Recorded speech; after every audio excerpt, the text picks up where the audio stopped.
பொருளோடு புகழைத் தந்து போற்றிடும் வாழ்வைத் தந்து வருங்காலம் அனைத்தும் செல்வம் வரும் காலம் ஆக்கி வைத்து பெருமைகள் வழங்க வேண்டும், பேரருள் கூட்ட வேண்டும்.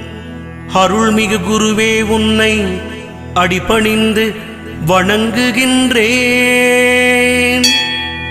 வருடம் ஓர் ராசி வீதம் வட்டமாய் சுழன்று வந்தே தருகிற பலனை நாங்கள் தங்கமாய் ஏற்றுக்கொள்வோம். வருகிற நாட்களெல்லாம் வசந்தமாய் மாறுதற்கே அருள் தரும் உனது பார்வை அனுதினம் எமக்கு வேண்டும்.